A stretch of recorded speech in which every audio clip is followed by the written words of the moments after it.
Okay. We are live for Beat the Banks.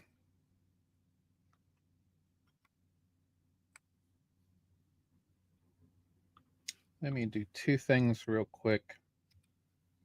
So we weren't here last week because we were in Vegas for Bitcoin 2025.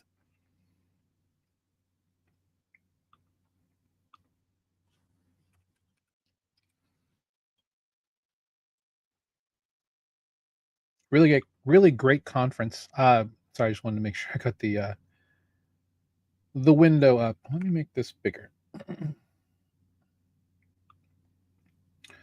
I'm gonna be posting more of my adventures on our socials. So if you follow us on YouTube, on Twitter, not Twitter, but if you follow us on Instagram or TikTok, everything there, all Beacon DeFi, by the way, you can learn more about what we were doing there. And just some simple things. Met a lot of really great projects. And really hopeful for the next wave of decentralized finance on Bitcoin. Now, I know for most people who come to Bitcoin 2025, there's roughly about 30 to 35,000 people there. I mean, we were shoulder to shoulder in a lot of spots going into the main hall. A lot of people came to listen to Vice President J.D. Vance talk. Former presidential candidate Vivek Ramaswamy was there. Ross Ulbricht, founder of Silk Road, was there. Had multiple speakers there. I did not actually see the majority of those. I would recommend because I think they're going to be posting them, do watch them. They're actually quite good. Paulo Arduino was also there, the CEO of Tether. He spoke. There are a lot of side events, which is really for myself doing business development for Beacon. That's what I love. Going to meet protocols, drumming up partnerships for content, and that's really our bread and butter. Because a lot of people in this space know what we do with regards to DeFi education. They think it's very important as we do. So, got to hear Arthur Hayes speak. Brian Johnson, the longtime anti-aging guru, was there for an interesting talk. Got to hear Vivek Ramaswamy in a much more intimate setting at a side event, and then just meeting a lot of the new builders that are out there. Also met quite a few people from Hollywood. So if anybody's watching this from that Hollywood event, good to see you. Hope you all are well. Looking forward to working with you to bring more people in the entertainment industry into decentralized finance. The big thing that probably is the biggest news of the week. Let me see if I can get the correct thing here. Well, actually, we'll just open up a thing. Circle went live with Circle went live with. Nope, that's not right. Circle's live. That's all that matters. Circle is live on the New York Stock Exchange. They debuted yesterday. Let me get this up here.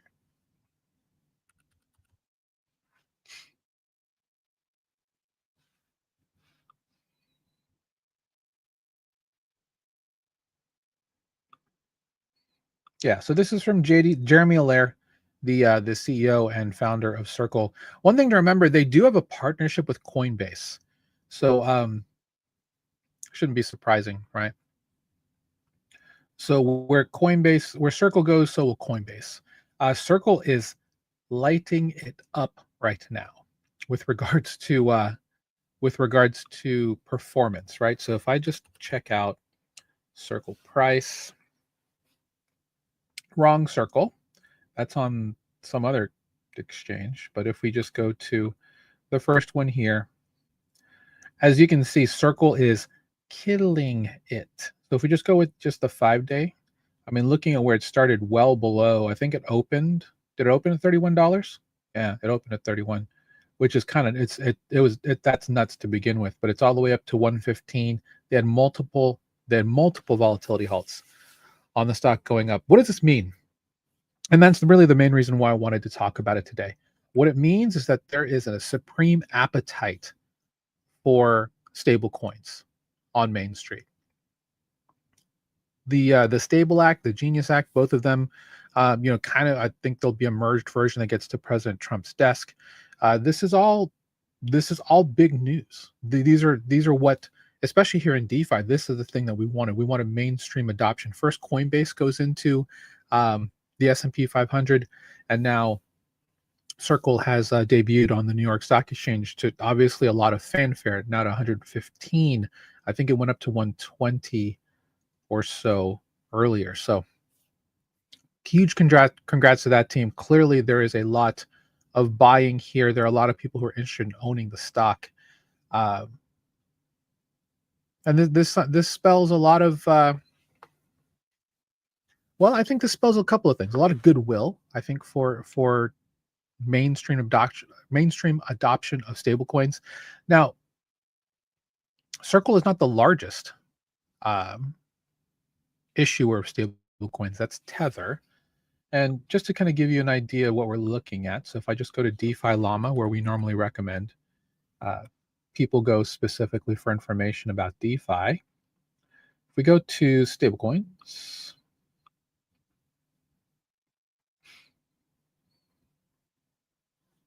we can see that USTD dominance, because Tether has long been the largest issuer of stablecoins. They used to own almost 80% of the market share. Now that's gone down a bit. You can see the market cap of Tether is well over $154 billion. One thing too about Tether is that they own more T-bills, short-term, or actually I think they're 10-year bills. That might be 30-year treasuries. They own more than Germany at this point, and they're nipping at the heels of both Saudi Arabia and South Korea in terms of owning U.S. debt. So the fact that they have actually gone out and used a lot, and that's the backing for a lot of their coins too, right? So they also just released their new gold-backed stablecoin XAUT, and then the omnichain version, which is XAUT0. So if you're looking for gold-backed stablecoins, that's also something interesting that's out there. You can certainly look at a couple of projects that are looking to do that as well. But stablecoins are going to be a normal piece of the vernacular, I guess we'll call it that. Common everyday words that you're going to hear soon. We talked about on the TVL show, MasterCard with their MasterCard Move product is going to be able to allow buyers and merchants to settle and purchase and sell with USDC on MasterCard, both credit cards and debit cards. That's a huge move because MasterCard is in 90% of the world's markets. So that's an amazing move. One thing I can also point out to here is that the overall total market cap of stablecoins just in DeFi is at nearly $250 billion. With more coming in each day. Another almost 2 billion came in over the last week. So we're seeing more and more money pile in with stablecoins, as I've talked about on multiple episodes in our TVL show, with BlackRock leading the way, multiple RWA products, and now with Choke Point 2.0 done, you're going to see institutions coming down here with tons of stablecoin thoughts in their heads, because it's an easy way to earn revenue for a lot of these groups. I mean, Tether is making money hand over fist. They only have 100 employees, and they posted 2.5 billion just in Q3 alone last year. So we're going to see. I mean, I've been calling for a stablecoin tsunami for this year for quite some time. It looks like the second half of the year is going to be very interesting. Hopefully, once the Stable Act and Genius Act pass through the U.S. House of Representatives, because it did, the Stable Act did pass in the Senate. Now it's down to the House to get any additional amendments, and then up to President Trump's desk. But we're going to have a stablecoin framework. That's the key, and then anyone can sign up to issue stablecoins. Now, what does that mean? That means that if anyone wants to issue a stablecoin, of course, they're going to have to fully dox themselves, which is what we want. We want to know exactly who's out there issuing stablecoins. The stablecoins have to be one-to-one backed by liquid assets at all times, and they have to have, I believe, monthly audits, much like what Paxos does for PayPal USD and their global dollar consortium, as well as Circle for USDC, that they already do that. Tether doesn't quite do that to my knowledge, but there is a ton of Tether out there. In fact, I think there's like 40 billion worth of Tether on Tron blockchain alone, which is owned by Justin Sun. So that makes sense. So yes, now is the time to learn a little bit more about getting into DeFi, right? What I do want to talk about is our Total Value Locked group. Let me pull up the banner. Again, absolutely free to join. School.com/beacon. Join the many people who have come out here to learn more about how to learn more about stablecoins and just yield farming in general, which is our way of finding the best ROI for your crypto assets. Because a lot of people may buy Bitcoin and ETH and SOL and XRP and some of these coins, but did you know that at least for the majority of them, you can actually do more with it? XRP, not quite yet, but with like SOL, Bitcoin, ETH, you can actually use them to actually earn more yield on your money, earn a passive income stream from that. And we can certainly teach you how to do that. Check here in our Start Here post. You'll see a video from myself and Andrew, our co-founder, and you'll learn about what we have here. Definitely check out the Introduction to DeFi course, something I tell all the people all the time. And then we have a presentation down here to get you started called Crypto's Killer App, Stablecoins. And these are all a little bit dated, to be quite honest, but they still all hold up really well, all things considering. I've done a couple of Beat the Banks, I think, earlier this year, where we looked at some of this older stuff. Oh, look at me with more hair. And they all still hold up really well. And stablecoins are the killer app of crypto. Why? Because they're either pegged to the US dollar or to some type of fiat currency that's out there in the world, and they are easy to move, low slippage, very well backed, deep liquidity pools, very low slippage, and you can earn some decent rates on them. And when I talk about decent rates, I talk about this type of stuff all the time. Let's look at this is our friends at Beefy, pretty much where I always start. And they have Hyperliquid on here now. Yeah, we got to have a talk, Beefy. You didn't tell me about this one, but that's cool to see. That's Hyper EVM. But looking at stable coins, if we just do a little filter here, this is a bit of a misnomer. But yeah, we're looking at pools where you can farm stable coins on various blockchains that are easy to get to in excess of 20%. That's always been the long held holy grail. Like if, it's like, what would you love as a stablecoin farmer? I'd love to find something that's better than 20%. Easily. You can scroll a bit here and even get more than 15%. Most people at your bank tell me, go to your savings account right now. What are you earning on that? It's nowhere near 14%. It's more like 0.05%. If you're in a CD, like a 9-month CD, you might be able to get 2%, 2.5%. These far exceed that. Now, with that said, obviously, there's no such thing as a risk-free investment. So I want to temper your expectations there. But yeah, there's going to be lots more stable coins coming down the pipe. Why? Because there are going to be a lot of institutions. I'm not going to say JP Morgan, but let's just say Citi, HSBC, Wells Fargo, a lot of these other institutions who want to come down and find the same type of revenue streams that Tether has had. Obviously, I just mentioned they posted 2.5 billion in Q3 last year. What institution wouldn't want to make a couple $1 billion on stable coins, right? So they're all going to be working to issue stable coins. Obviously, they're going to need the reserves to do so, but they want to chip away at this dominance. And you want to watch this number very closely, because the more that this number comes down, that means there is more competition, more stablecoin market cap coming. And that's good, actually. We love competition in this space. We don't want Tether to be the largest that's out there. We also want regular USDC or USDE, which is Athena, also making a charge up as the third largest by market cap with regards to a stablecoin. And you can find a variety of projects that are doing this. In probably 6 months, we'll probably be talking about at least a dozen different major stablecoins that are out there that you can actually use to earn decent yield. I can shout out a couple right now, like Resolve is one, Liquidity another. There's various amounts of other stablecoin projects out there. Hermetica, I'll shout them out because I just met them in Vegas and want to talk.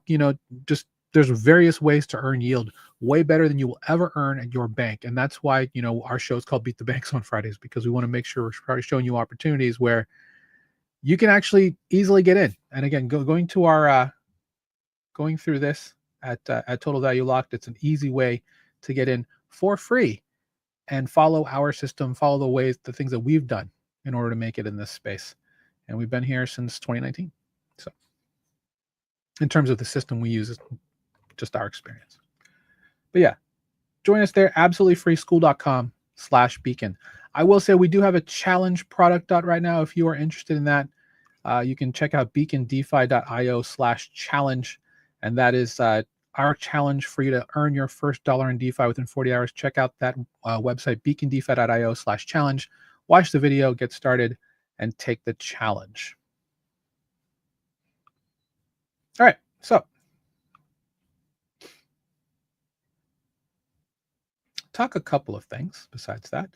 Obviously, the circle thing is huge, right? This is huge news. This means there is an appetite for stable coins.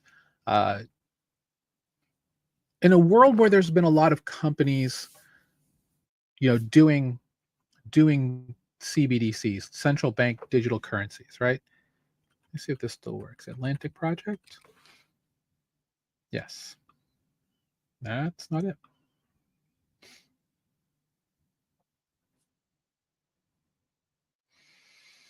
Hmm.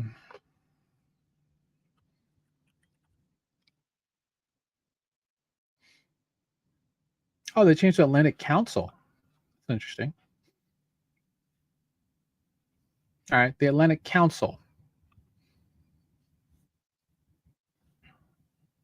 used to be called the Atlantic Project.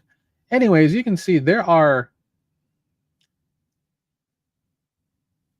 all kinds of digital dollar projects that are out there that are either in pilot, development, research, canceled, launched. What are the three that have launched? The Bahamas. Okay. Jamaica. Oh, where's the third? Ah, out here in Nigeria through Fabric. Okay. Well, with the advent of Circle, and a lot of people very curious about this, and for many, for many people, the U.S. Uh, is probably one of the larger contingents of investors in DeFi. There's a lot of hungry investors from the U.S. who want to, make that next million. Now, a lot of this is going to be a mindset thing, right? Because let's be honest, you're not going to make 1,000x's on stablecoins. It's just not possible because stablecoins whose price is pegged to $1. Now, that doesn't mean that you can't be involved with projects that may have a governance protocol, governance token, or some sort of central token outside of that, but that's highly speculative. What you're looking to do with these stablecoin farms, like the ones that I just mentioned, these will always be farms that are working for you and earning money to get you stable coin reserve passive income. We have had multiple members in our group who have used stablecoins to do great things. We have a member who was able to use stablecoin farms in order to pay for his daughter's wedding. We have another gentleman who uses stablecoin farms literally just to farm enough money to pay off capital gains taxes. That's a very easy way to do it, right? Putting in some money here, to earn on this type of stuff, like earning 28% on your money over a year, taking that out, just chipping away at any type of tax debt that you may have from capital gains. Really great way to cancel a little bit of that, to really just reduce some of that hit, especially if you're self-employed. But I do think now that this is happening with USDC, USDT, USDE, even PayPal USD, or some of these other smaller groups that are out there that have gotten some traction on multiple chains like Solana and ETH mainnet, we may see a lot of these start to get canceled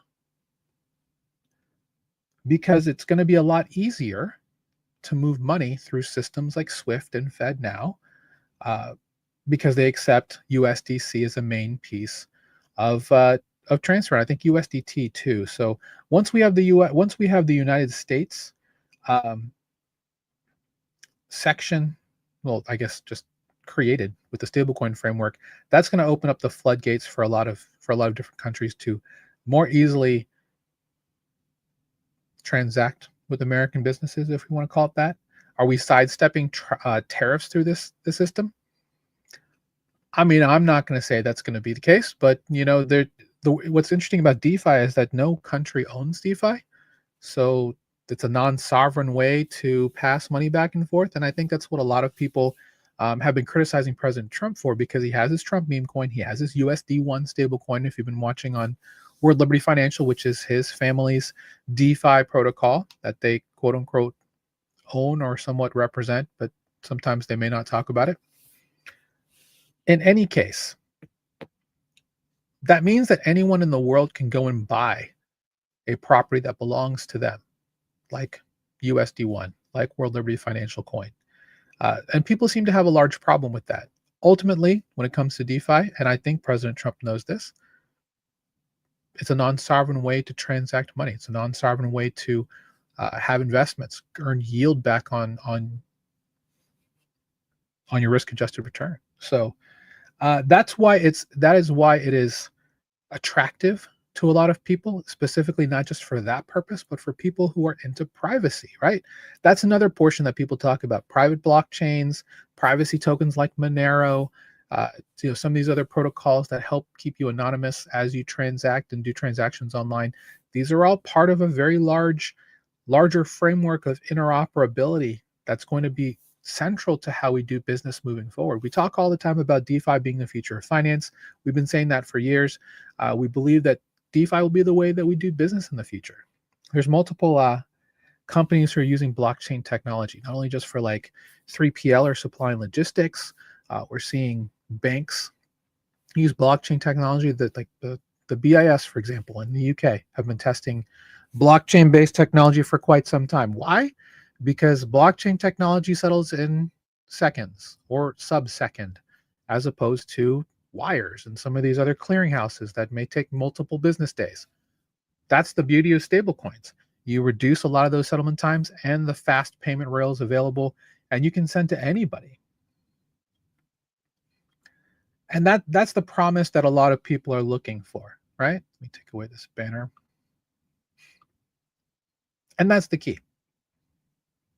So, what can you do as someone who's looking into this space? You're looking at this circle number. You're like, there's clearly a lot of people who are very interested in this project, because this means that stable coins are going to be more a part of the general conversation. Like, oh, are you invested in Circle? What does that mean? Oh, they're all about stable coins. Well, what are stable coins? They're digital assets whose value is pegged to the US dollar. Now, remember, digital assets also have they're also part of cryptocurrency. So they're going to have very strong cryptographic hashes on all of the tokens. It's hard to break from that perspective. But I do think it's the future. It's a safe way to send money back and forth. Now, there will be people who talk about the fact that USDC, because it is owned by Circle, makes it a centralized token. Yes, that's true. Same with Tether. It is owned by an entity, the Tether Association. I think it's what it's called. A lot of people want to believe in decentralization. You do. We believe in decentralization, but the problem is how do you police a decentralized market? You're going to need, at least at this time, for context, you're going to need centralized security. You're going to need centralized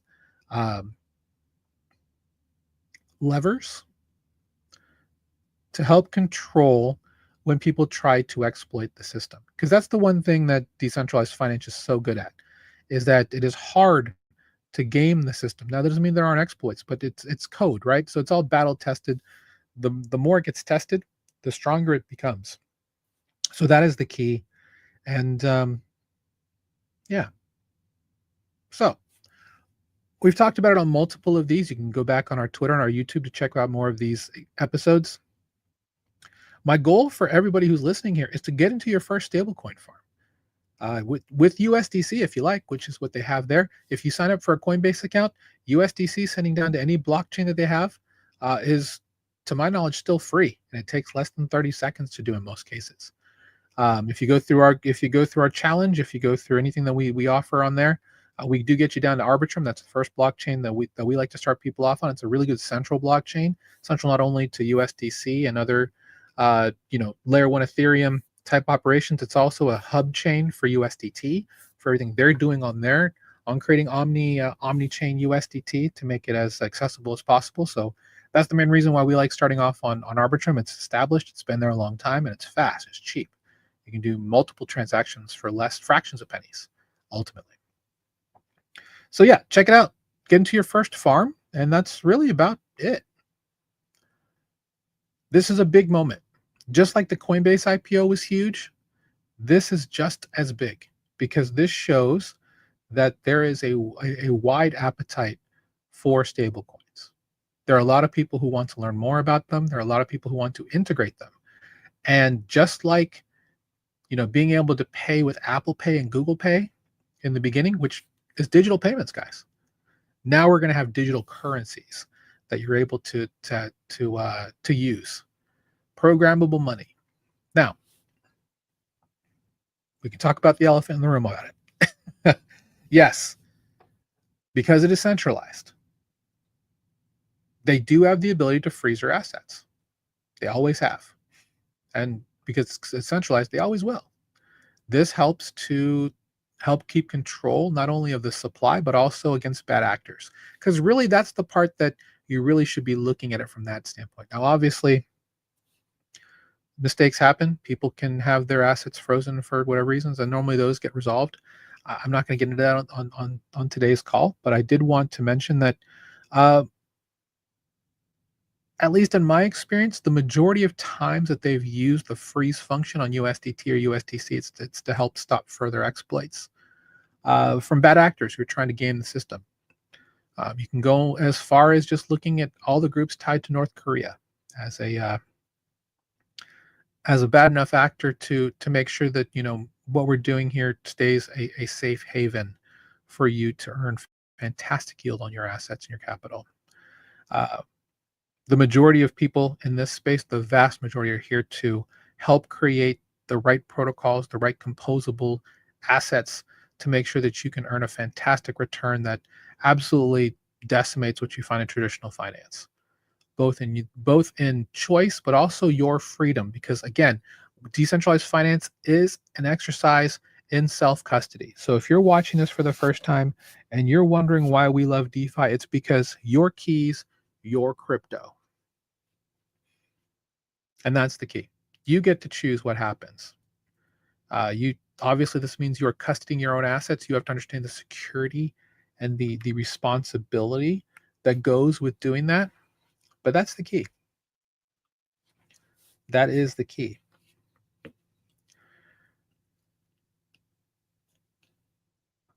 So I'll talk a little bit about my trip to Las Vegas. There were roughly at least 30,000 people there. We were very much shoulder to shoulder there on the main venue. Obviously, we heard from a lot of people talking. But one thing, too, that was interesting is that there is a huge focus on custody. And what I mean by custody in terms of banks there to help you take loans out on your Bitcoin or help you give you information about what to do. There are quite a few offshore banks, quite a few inshore banks, meaning US banks that are offering custody for Bitcoin and other hard digital assets. Bitcoin, of course, is the focus because we're at Bitcoin 2025 last week, but they are willing to do multiple assets. I saw people offering loans up to $1 million on your Bitcoin, which I thought was like interesting. How does that work? How are they custodying it? And what are the rates coming back to you? Because they are going to pay you for supplying your assets there. That's the other part that I really like about decentralized finance is that you're going to find a lot of different groups who run money markets, whether they're lending or just regular automated money markets, and they will pay you for supplying assets, for leasing your liquidity. That's what yield farming is. You earn an incentivized yield for doing so, regardless of what the protocol is, whether it's a lending AMM, whether it's a perp dex, like a trading platform to do perps, which you'll only find in DeFi. But it looks like there's a couple of groups looking to bring perps up to CEXs or centralized exchanges. But you're in control when you're in decentralized finance, and that's the key. That's the secret sauce. If that's something that resonates with you, please feel free to join our group or reach out to me. Happy to put you in touch with people on our staff so you get the best care possible at taking care of your assets. At school.com/beacon. You can also just check out our regular website, beacondefi.io. We have great resources there as well on how to become your own bank. And that's really the That's really the most attractive part for people um, who come and see us. I also met a lot of people didn't know much about DeFi, but are looking for information on how to get started. So if you know somebody who would love to learn more about decentralized finance as another diversified way when your capital to earn passive income, please again come to our free group school.com/beacon or check out beacondefi.io. Happy to take care of you. You are in good hands with us. Absolutely so. So it's been an interesting week. I don't know how much further the markets could possibly react to this Trump and Elon feud. It's kind of weird that it's actually doing that. If you're a Tesla stockholder, man, that's rough. I'm seeing people take out. Someone took out high leverage $1 million short on Trump, the meme coin.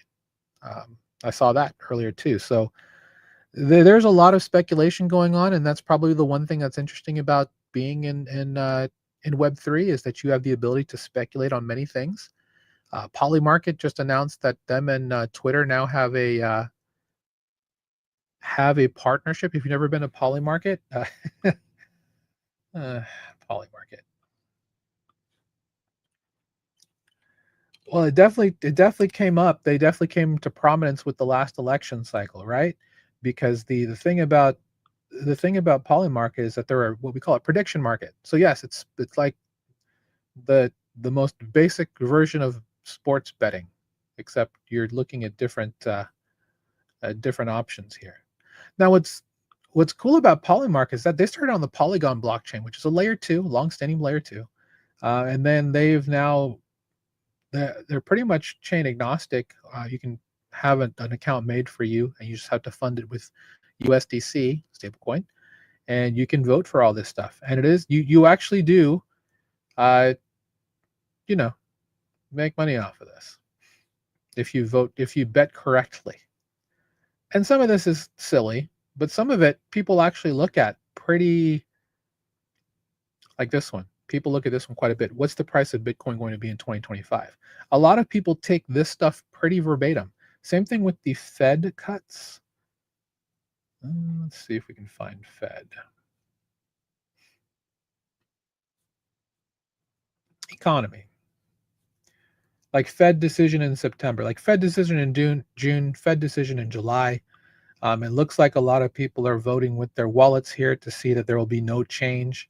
I also believe that. I think the soonest we see a decision is most likely going to be in August. Um, Mainly because historically, Bitcoin and ETH kind of go to sleep for June and July. It's generally the summer break is normally a fairly slow time for them. It picks back up in Q3. So um, we'll see what happens here. But yeah, a lot of people are talking about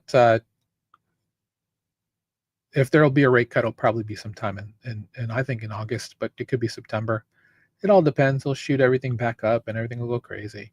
It all really depends on how easily, to be honest, the U.S. can get their debt restructured for 2025. That's the big part.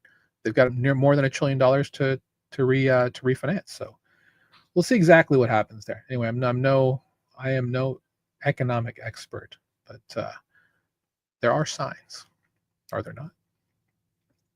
That's all I have for you guys today. Pretty short episode.